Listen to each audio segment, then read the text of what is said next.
नमस्कार, मैं हूं कनुप्रिया सत्तन और आप देख रहे हैं लाइव टीवी समाचार। आइए नजर डालते हैं आज की कुछ खास खबरों। खबर गोंडा जनपद से, जहां पर श्रीमद् भागवत कथा का आयोजन गोंडा जनपद के झंझरी ब्लॉक ग्राम पंचायत फिरोजपुर तरहर नटवीर बाबा स्थान पर आयोजित की गई है।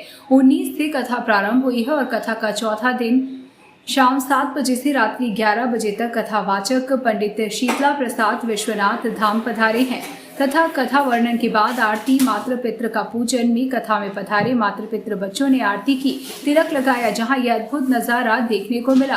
प्रधान सूर्यभान तिवारी उर्फ बबलू तिवारी, व्यवस्थापक शैलेंद्र भाई सारस्वत, समस्त ग्रामवासी गढ़ के संयोजन से कथा हो रही है। 26 सितंबर को पूर्णाहुति आहवन के साथ विशाल भंडारे का आयोजन किया जाएगा। कथावाचक पंडित शीतला प्रसाद मीडिया से बात करते हुए बताया कि विश्वनाथ धाम काशी बनारस से हम हैं और कथा गोंडा जिले के फिरोजपुर तरहर श्रीनाथ वीर बाबा स्थान पर बड़ी सुंदर कथा चल रही है। जब पूछा गया कि कथा का उद्देश्य क्या है तो उन्होंने बताया कि राम जी व कृष्ण भगवान जी या शिव जी, देवी माता, पूरी कथा का ही उद्देश्य है। नर में नारायण छिपा है और नर को समझता है। हर जीव ही शिव रूप है, जीव को समझाएं, इसी का नाम कथा है। पूछा गया कि क्या महिलाओं को कथा करने का अधिकार है तो उन्होंने कहा कि शास्त्र के हिसाब से तो नहीं, शास्त्र वेद महिलाएं व्यासपीठ तो नहीं, लेकिन खैर अब जो हो रहा है उनके साथ से हम उनका विरोध भी नहीं कर रहे। इसके साथ ही उन्होंने कहा कि तन को सजाए अच्छा होता है, मन को सजा कर बोलते तो लोगों के हृदय में परिवर्तन आता है। इतनी कथाओं के बाद भी हमारा सनातन धर्म जाग नहीं पाया। आप देखें, इस्लाम अपनी जगह पर है।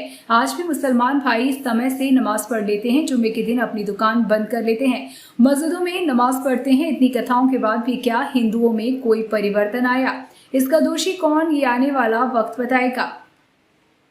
कृष्ण भक्ति या राम की भक्ति जनमानस में यदि हम जगह ना कर सकें, थोड़ी देर के लिए आपको अच्छा लगा, आप जगह नहीं, कथा को हम मनोरंजन कर लिया है। जी, आपका क्या नाम है और कहाँ से आए हैं? श्रीमद् भागवत कथा का क्या उद्देश्य है और कथा कहाँ कह रहे हैं, थोड़ा बताएं विस्तार से। हम विश्वनाथ धाम बनारस से हैं। कथा आपके गोंडा जिला के फिरोजपुर तरहर में हो रही है। नटवीर बाबा का पावन स्थान है। बड़ी सुंदर कथा चल रही है। कथा का उपदेश क्या है? देखिए, कथा का उद्देश्य, कथा राम जी की हो या कृष्ण जी की, शिव जी की हो या देवी माँ की, पूरी कथाओं का एक उद्देश्य है कि नर में नारायण छुपा है, ये नर को समझा दिया। हर जीव ही शिव रूप है, यह जीव को समझाएं, इसका नाम कथा है। अच्छा, क्या महिलाओं को कथा करने का अधिकार है? शास्त्र के हिसाब से तो नहीं। शास्त्र वेदों के हिसाब से महिलाएं व्यासपीठ पर बैठ के कथा करें, इसका अधिकार। खैर, अब जो कर रहे हैं ये उनकी अपनी मति गति है, हम विरोध नहीं कर रहे। लेकिन जहाँ तक मैंने संतोष से सुना, शास्त्रों में अध्ययन किया, हमारे वेद पुराण तो यही कहते हैं कि महिलाएं भजन करें, कीर्तन करें, कथा श्रवण करें।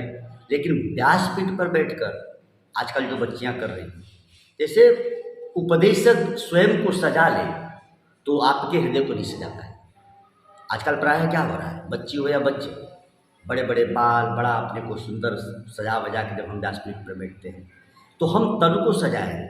अच्छा होता कि हम मन को सजा के बोलते तो लोगों के हृदय में भगवत भक्ति जग जाती। यही वजह है कि इतनी कथाओं के बाद भी हमारा सनातन धर्म जग नहीं पा रहा है। आप देखें, इस्लाम अपने जगह पे है। आज भी मुसलमान भाई समय से नमाज कर लेते हैं, जुम्मा के दिन अपनी दुकान बंद कर लेते हैं। लेकिन इतनी कथाओं के बाद भी क्या हिंदू के अंदर हिंदुत्व आया? आप दुकान छोड़कर कभी आए मंगलवार को हनुमान मंदिर में? नहीं आ पाए। तो इसका दोषी कौन है? आने वाला कि जगाने वाला? दोषी तो हम ही लोग हैं। यदि हम खूब भागवत कथा जगह जगह हो रही है, राम कथा जगह जगह हो रही है,